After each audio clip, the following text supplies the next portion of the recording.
as atividades aqui do Centro de Estudos, que é uma reunião tradicional na maternidade, que já acontece há muitos anos, e veio nos dar honra para essa reabertura a professora Cristina Ayub Rich, que é ouvidora geral aqui da UFRJ, e vai nos falar sobre comunicação empática, abrindo espaços para a melhoria dos relacionamentos interpessoais. Eu, logo que entrei aqui na direção, já tem quase ano e meio, eu fiquei muito impressionado com o papel que tem a ouvidoria num hospital público como o nosso, que é através da ouvidoria que a gente estabelece muitas vezes o vínculo com a comunidade. Não só as reclamações, mas elogios, etc. E isso nos faz tomar decisões cada vez mais acertadas, acredito. Nada como uma boa crítica para a gente repensar o caminho certo. Então, sem mais delongas, passo a palavra para a professora Cristina, agradecendo a ela a gentileza de ter vindo aqui. Então, bom dia a todas e a todos. Eu estou assim muito emocionada pelo fato de estar aqui, mas também com a presença do meu querido Dr. James Dávila.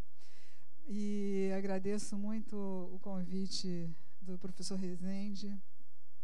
Quero também fazer um registro especial da nossa relação muito amorosa também com o professor Joffre, quando foi o diretor aqui da Maternidade Escola, que um registro de fundamental importância que os dois sabem ouvir. E a Neide, nossa ouvidora também daqui, tem contribuído bastante para dar voz a quem não tem vez e dar voz até ao silêncio.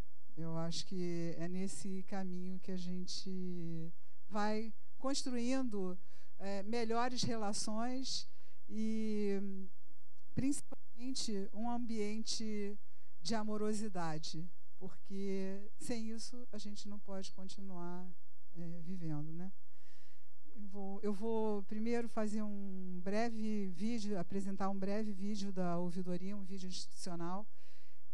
As pessoas me perguntam, por que ouvidoria? Porque eu acho que com a ouvidoria também me torno uma pessoa melhor. Acho que a ouvidoria tem contribuído para que eu cumpra o meu propósito de vida, que é ajudar a construir um mundo melhor, mais igualitário, mais harmonioso, um mundo em que pessoas possam exprimir suas ideias e viver com as diferenças. E a ouvidoria é um espaço bastante importante para isso, porque ela trabalha com alguns princípios, principalmente o da confidencialidade e com a mediação de conflitos, né? Porque a gente entende que não é preciso um conflito escale e vire uma violência, principalmente para nós que somos do serviço público e trabalhamos em instituições públicas com relações continuadas, né? Então, daqui a pouquinho, vocês vão assistir rapidamente um vídeo institucional e esse vídeo tem uma... Aqui. Pode?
história interessante porque nós não pagamos para ele ser confeccionado. Foi uma grata surpresa, um contato que eu desenvolvi com uma pessoa que filmou uma palestra que eu fiz num programa da Faculdade de Medicina, coordenado pelo professor Nelson Souza e Silva, e ele tinha convidado uma pessoa para fazer o vídeo da aula.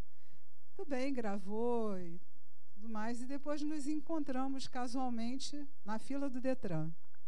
E eu estava procurando uma pessoa para fazer um vídeo institucional, porque toda vez eu tenho que explicar o que é ouvidoria. Todo dia a gente tem que dizer, olha, a gente não é X9, a gente não é polícia, a gente não é corregedoria, nós não somos Ministério Público, nós somos o espaço por excelência do exercício pleno da cidadania. Por que isso? Porque é um espaço para as pessoas se manifestarem, é um espaço das pessoas.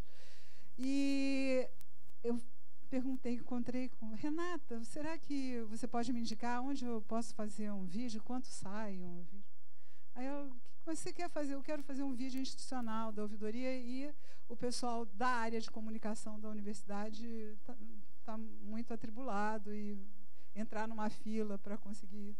Aí ela falou, bom, eu vou fazer o vídeo para você, mas tudo bem, mas quanto é? Não, eu fui aluna da universidade.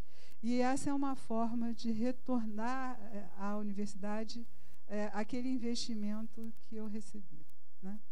Então, ela fez isso graciosamente e nem quis que o nome aparecesse. Eu que falo. Enfim, mas nossa aluna que retornou. E é assim que a ouvidoria na Universidade Federal do Rio de Janeiro trabalha. A nossa logomarca foi criada pelo pessoal do Laboratório Gráfico da Escola. Nosso espaço foi desenhado por alunos da Faculdade de Arquitetura e Urbanismo, uma parceria que nós fizemos com o diretor na ocasião.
Então, uma breve apresentação, né? Qual a minha formação, sobre a minha trajetória, qual é o meu propósito. Eu acho que eu já falei em linhas gerais, assim. Minha formação em Letras, Educação e Direito. Eu sou advogada, mas no campo do direito eu resolvi vocacionar todos os meus estudos para os meios alternativos de solução de conflitos. E esses meios alternativos de solução de conflitos na área médica, eles são muito importantes, porque vocês convivem no dia a dia com pacientes que muitas vezes estão em situações de vulnerabilidade e que precisam de um esclarecimento muito maior. Então, a mediação de conflitos, esses meios alternativos de solução de conflitos, eles ajudam a compreender o conceito de acesso à justiça como um conceito muito mais ampliado do que tão somente procurar o judiciário. A gente cresce ouvindo, não está satisfeito, vai reclamar com o bispo, ou vai ao judiciário. Há uma cultura da litigância para solucionar qualquer conflito. Então, você pedir sempre que um juiz venha dizer o direito. Eu acredito que as pessoas podem construir saídas consensuais quando elas são devidamente esclarecidas a respeito daquele conflito. Então, no campo do direito, eu vocacionei meus estudos para isso, para os meios alternativos de solução de conflitos. Eu entendo a ouvidoria como um instituto também de prevenção de conflitos, em que você pode desenvolver a conciliação e a mediação de conflitos. Portanto, tem essa característica também de evitar a judicialização. E aqui na universidade a gente já conseguiu muita coisa nesse sentido. Então, eu costumo dizer, como o professor Alberto Vará, que é um professor muito entusiasmado com a mediação, ele dizia, ele era argentino, mas esteve aqui no Brasil muitas vezes, aqui também contribuiu com as suas aulas, e ele dizia, eu não quero ser pinguim. Pinguim é no sentido de fazer o fórum, usar o terno. Eu quero trabalhar com essa possibilidade de construir soluções amorosamente. Então, ele dizia isso, que a mediação era um direito de solidariedade. Eu digo que a ouvidoria envolve um direito de solidariedade e fraternidade, um dever de solidariedade e de fraternidade. Obrigada. Então, é isso. E sobre a minha trajetória, minha trajetória, eu sou professora da Universidade Federal do Rio de Janeiro e fiz concurso para docente na Faculdade de Letras, ainda muito nova, e logo, assim, no início da minha carreira, eu me deparei com situações de integrar colegiado, CONSUNE, a CPPD, a Comissão Permanente Pessoal Docente, eu muito novinha para a CPPD, e aquilo foi despertando um olhar para a gestão que foi me cativando, vamos dizer assim. E depois fui chefe de departamento de Letras Orientais e Eslavas, departamento em que você tem ainda, né, as carreiras de árabe, hebraico, russo e japonês. Então, imagina eu tendo que lidar com aquelas diferenças. E foi ali que eu vi, na qualidade de chefe de departamento, que eu tinha muito a contribuir com essa possibilidade de construção de consensos.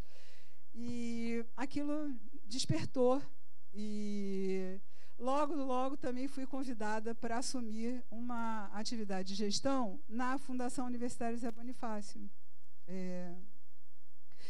E quando lá estive, nós nos deparamos com aquele confisco do Collor.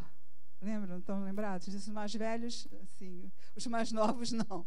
Mas, e aí, como a fundação foi criada, né, com o propósito inicial de viabilizar o Hospital Universitário Clementino Fraga Filho. O professor Clementino emprestou o seu prestígio para conseguir criar uma PPP, uma parceria público-privada, porque a Fundação conta com instituidores públicos e privados, aquilo já naquela época.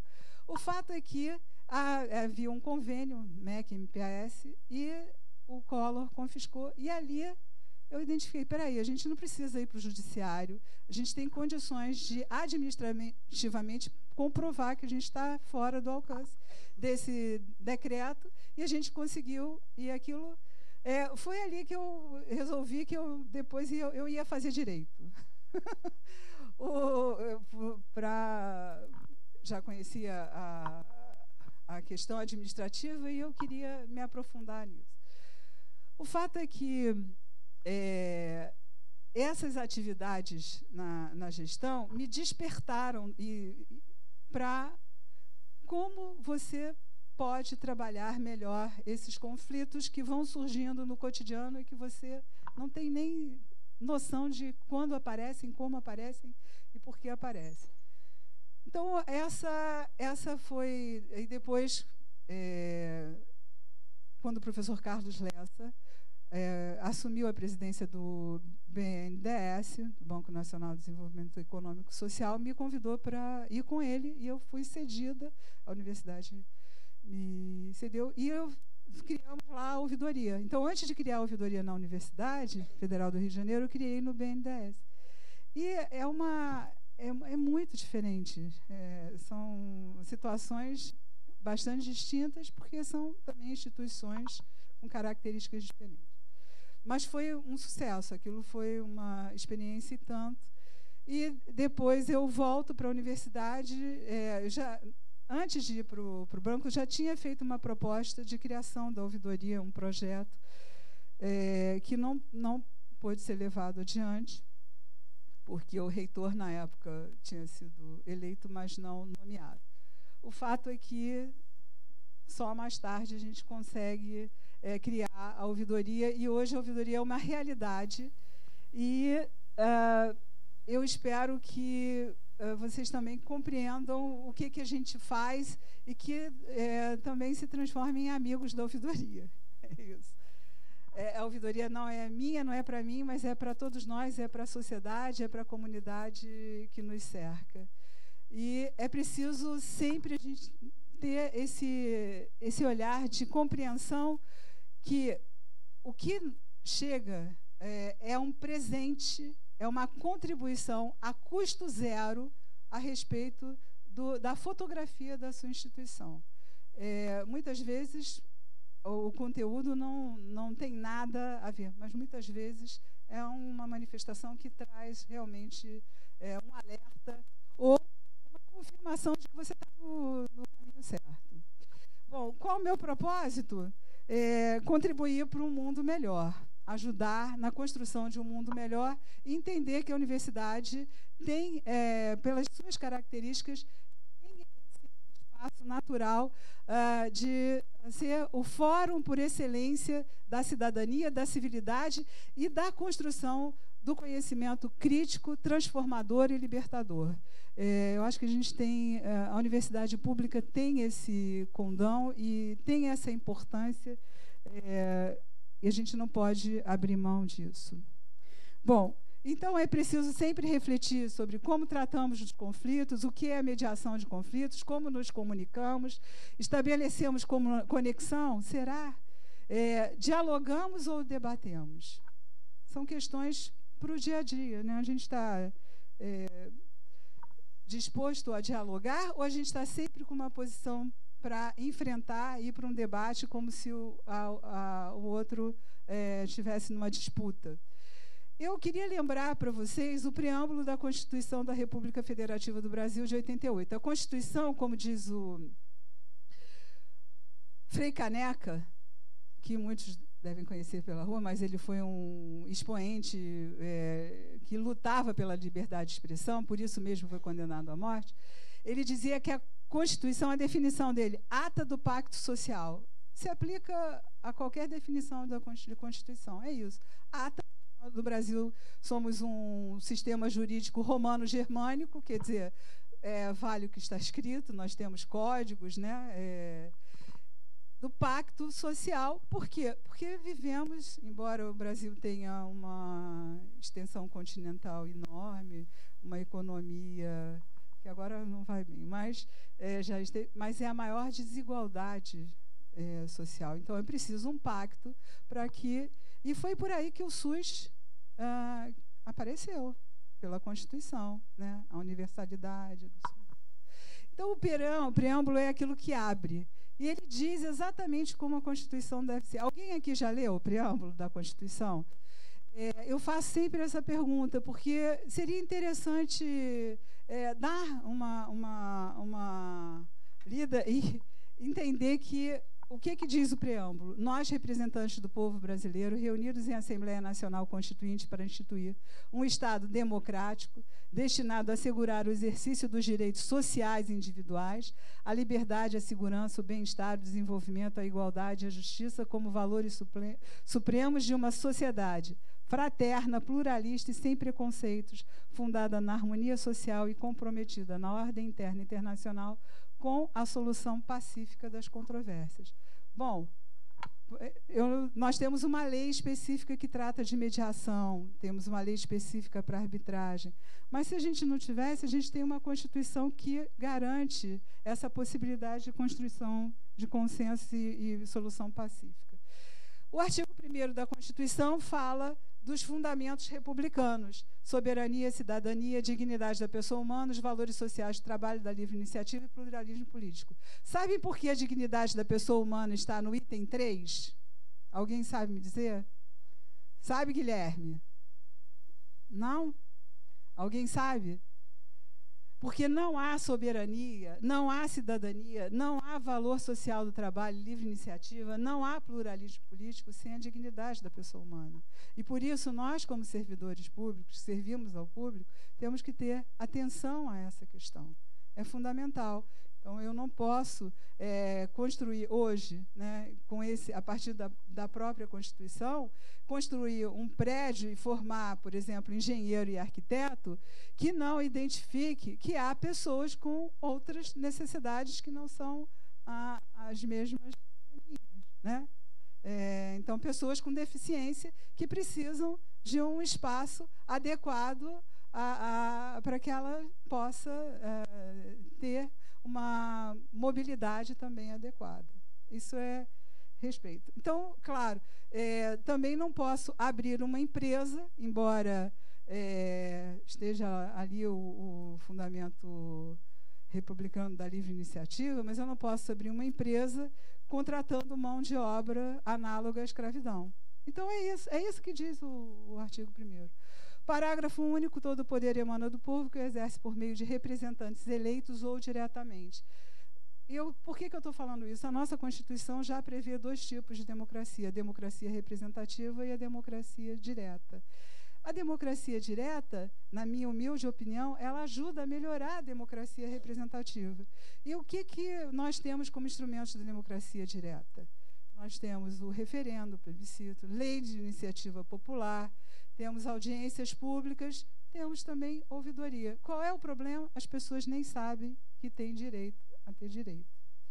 E eu trouxe aqui uma contribuição do David Zimmerman, que diz o seguinte: o ser humano é gregário e ele só existe ou subsiste em função de seus interrelacionamentos grupais. Sempre, desde o nascimento, ele participa de diversos grupos numa constante dialética entre a busca de sua identidade individual e a necessidade de uma identidade grupal e social.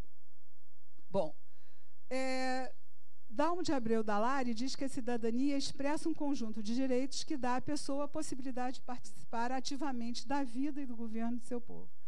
Quem não tem cidadania está marginalizado ou excluído da vida social e da tomada de decisões, ficando numa posição de inferioridade dentro do grupo social. Alguém se torna cidadã ou cidadão quando passa a participar e a transformar a realidade em que vive. No Brasil, a conquista da cidadania está expressa na nossa Constituição de 88. Quais são os elementos para a formação da cidadania? O direito de ser informado, o direito de informar e o direito de expressar o pensamento. Nós, embora estejamos numa instituição pública, ainda não temos essa clareza que promover o direito à informação é um dever. É um dever, não é um favor, não é uma graça, é um dever. Por quê? Informação é poder para vocês? Informação é poder? Eu vou ler.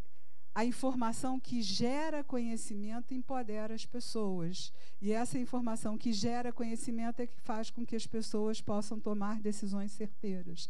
As informações, a gente nunca viveu o mundo de tanta informação, mas elas, muitas vezes, são mentirosas e te levam a erro. Então, é preciso compreender que numa instituição pública nós temos também o dever de promover o acesso à informação como um direito do cidadão, um dever do Estado. Deu para compreender? Conflitos. O que é conflitos? Conflitos. O que é o conflito? Conflito é bom ou ruim? Quem acha que o conflito é bom, levanta a mão. Aí, bom. E quem acha que é ruim, levanta a mão. E quem não acha nada? Bom, o conflito é um...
ela é adequada, efetiva e tempestiva.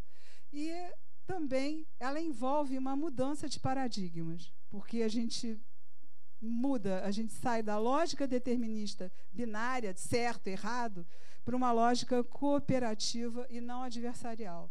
Claro, quando as pessoas estão tendo a possibilidade de se encontrarem para dialogarem e esclarecerem os fatos, orientadas por um terceiro neutro, imparcial, mas que tem esse compromisso com essa possibilidade da escuta empática, da escuta inclusiva, o ambiente e as descobertas que as pessoas, as partes envolvidas fazem a respeito delas mesmas, é uma coisa reveladora e inovadora. É muito bom. Bom, nós temos uma lei que regulamenta a mediação de conflitos, então, isso aí é a Lei 13.140 de 2015. Então, quando houver algum problema de relacionamento interpessoal, eu tenho recomendado sempre aos gestores que procurem, podem nos procurar, porque nós podemos ajudar na efetividade da oportunidade de uma mediação de conflitos para aquelas pessoas que trabalham no mesmo ambiente. Dando às partes uma situação de equilíbrio, diminuindo essa assimetria informacional e comunicacional das partes.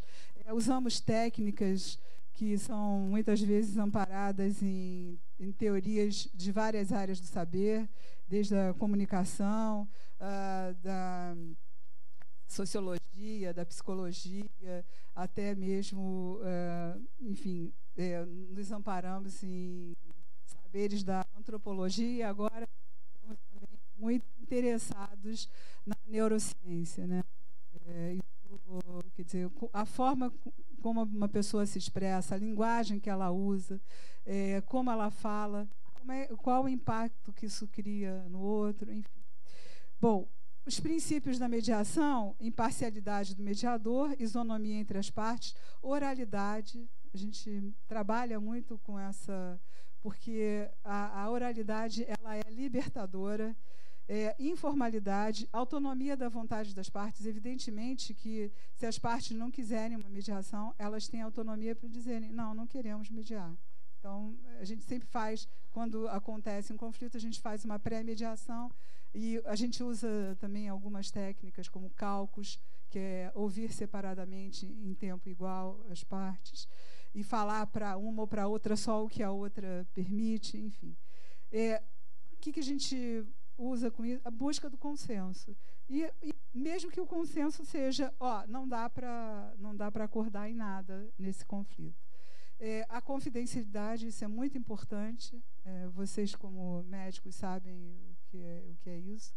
E a boa-fé de todos, né? Então, aqui eu elenquei mais ou menos as áreas que a gente faz os aportes, né, no direito, comunicação, sociologia, antropologia, filosofia, psicologia, neurociências, física.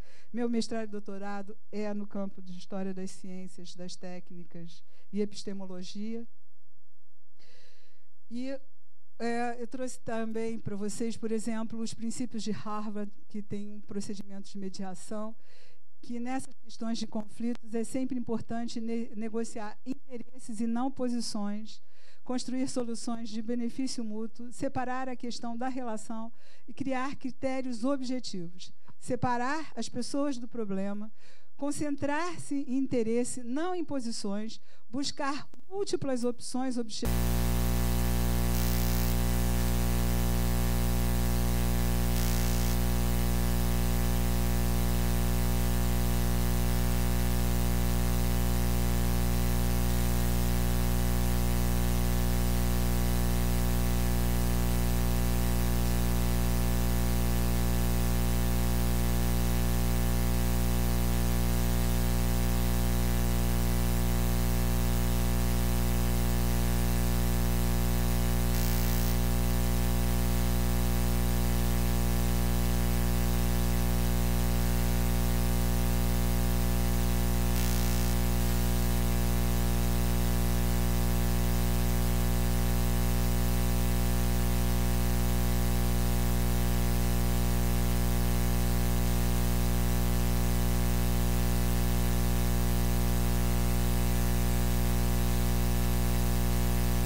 why is it very different than sympathy?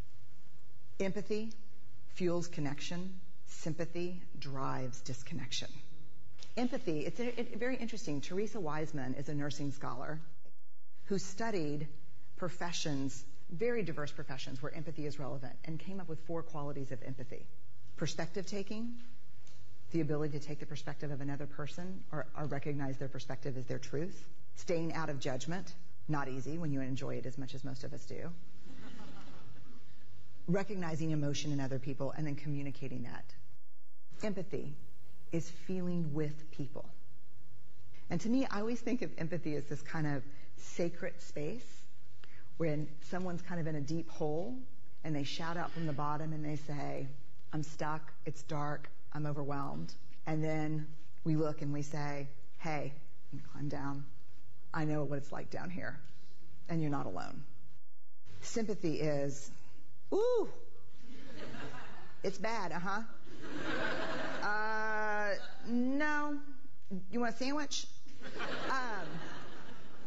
Empathy is a choice, and it's a vulnerable choice, because in order to connect with you, I have to connect with something in myself that knows that feeling. Rarely, if ever, does an empathic response begin with at least. Yeah. And we do it all the time.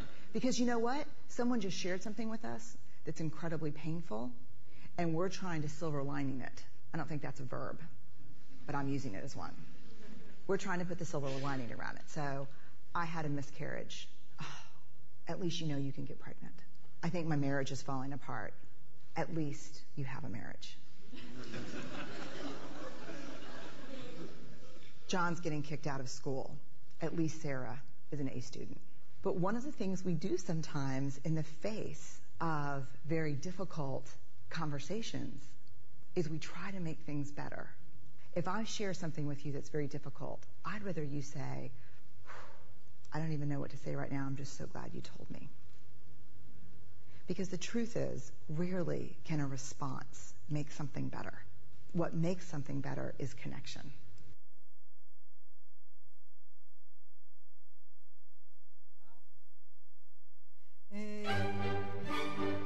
Uau. Terminou, né? Terminou? Bom, então eu encerro aqui, estou à disposição para dúvidas. Eu trouxe também alguns folhetos que nós fomos fazendo também na medida em que a gente começou a identificar. Por exemplo, as pessoas não conhecem minimamente os direitos e deveres universitários, então nós entendemos que tínhamos que fazer um folheto sobre isso. Também um outro folheto que nós fizemos foi de combate à discriminação, porque hoje qualquer coisa é motivo de uma prática discriminatória, a gente tem que combater isso com veemência e com atos. Eu encerro assim, dizendo que tenho muito orgulho de estar na maternidade escola, nosso diretor pelo trabalho que faz, mas a maternidade escola, eu disse hoje para ele, é um oásis, assim, porque antes de tudo ela trabalha para dar vida, né? Isso faz uma grande diferença, né? É a esperança que está vindo, a esperança que está se concretizando. E quando a gente recebe manifestações assim de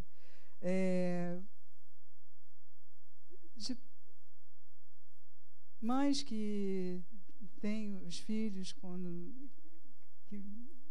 atendidos aqui, que nasceram parturientes, que os filhos nasceram aqui, que aquela última dos gêmeos, foram gêmeos, né? Que teve uma foto.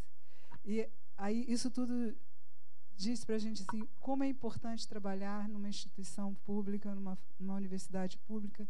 Nós recebemos recentemente o ouvidor do SUS, e isso foi muito importante porque nós formamos para o SUS também. Formamos as pessoas que vão atuar no SUS. E ele teve ele não conhecia, foi a primeira vez que se reuniu com diretores das unidades e com os ouvidores das unidades hospitalares, e ficou muito, muito, muito encantado com o trabalho que a gente desenvolve aqui. E, na ocasião, o professor Leôncio sugeriu que fizéssemos uma cartilha do SUS. Nós vamos fazer essa cartilha em parceria com a Ouvidoria do SUS, e ele vai convidar, o ouvidor, o Sérgio Akutagawa, vai convidar o Maurício Souza para fazer a ilustração. Então, acho que a gente precisa dizer para a sociedade o que a gente faz, como a gente faz, o que a gente é, por que a gente existe, para que a gente existe. E ter orgulho de ser da Universidade Federal do Rio de Janeiro, de contar com uma instituição como a Maternidade Escola, e saber que a vida continua e que a gente precisa dizer à sociedade por que a gente existe e para que a gente existe, o que a gente está fazendo aqui. Então, vamos trabalhar para que o ambiente interno seja de harmonia fraterna, sem medo de ser feliz, de dizer as coisas que pensam, mas tudo com respeito, com responsabilidade, uma conduta ética sempre. A gente tem que privilegiar o que a gente não quer para o outro, não deve querer para a gente. Mas ter esse compromisso de continuar sonhando, de não desistir das utopias, mas reforçar o nosso dever cada vez maior de trabalhar em prol de uma instituição pública como é a nossa. É isso. Obrigada.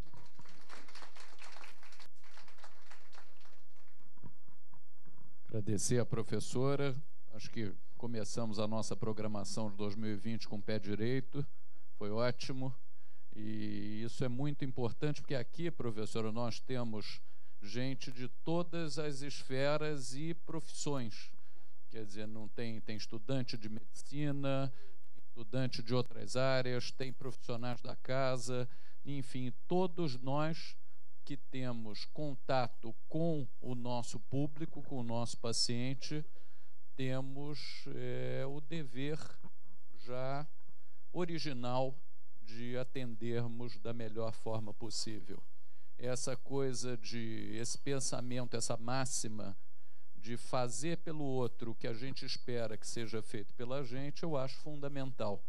E então realmente fiquei muito feliz com essa fala, que eu achei que foi oportuna para reabrir a programação dessa nossa sessão. Então, a palavra está aberta, nós estamos um pouquinho avançados na hora, mas quem quiser fazer alguma consideração ou pergunta, a palavra está aberta por uns minutinhos. Álvio sempre faz, mas sempre é o último, então hoje ele vai começar. Obrigado, Jorge. Eu estava na fila mesmo. Então, eu fiquei muito contente e feliz de ouvir suas palavras, sabe? Isso foi uma maravilha. O professor Jânio disse que nós já nos conhecemos de longa data. Eu estou no fonoaudióloga, sabe? Então, mas essas suas palavras, eu trabalho aqui desde 61. Bastante tempo, né? Estou aposentado desde 2006. Mas o que eu trabalhei aqui, eu sempre pensei dessa sua maneira que hoje vem se divulgando e procurando incentivar. A gente tem grandes dificuldades. Aquele de ouvir é muito importante. Às vezes eu converso assim, eu estou muito ocupado, eu só quero um minuto, mas não tem tempo. Então, né, fiquei muito contente. Meus parabéns pelas suas palavras e vamos procurar incentivar isso na casa, né? Aqui nós temos gente muito importante que a Neide não está aí, está ali e tudo, né, que ajuda a gente que interpreta. E nossa, aqui é uma instituição de saúde, onde se nasce e onde se morre. Então, esse pessoal tem que ser muito bem tratado. São muito sofridos. Nós somos servidores, os servidores têm uma certa qualidade, mas tem que saber interpretar o que vem aqui. Uma pessoa que chega aqui, que vem lá da favela Maré e chega aqui morrendo de dor. Temos que interpretar às vezes hostilidade que ela chega aqui, onde ela já passou por outros lugares, mandaram para lá e para cá. E nós, profissionais, temos que saber ouvi-las, temos que saber ouvir. Ouvir é muito importante. Meus parabéns, doutora. Meus parabéns. Alguém mais quer fazer alguma consideração?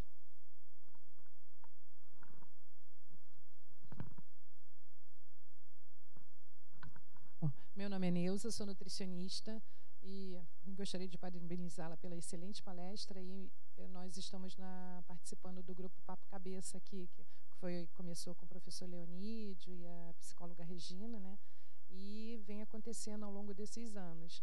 E toda a sua fala vai muito em cima do que a gente trabalha junto com os nossos alunos. É um grupo multiprofissional, onde nós temos alunos de medicina, psicologia, nutrição, fono, terapia ocupacional e musicoterapeutas, né? Então é um grupo bem grande e a gente trabalha exatamente isso, a escutativa, né?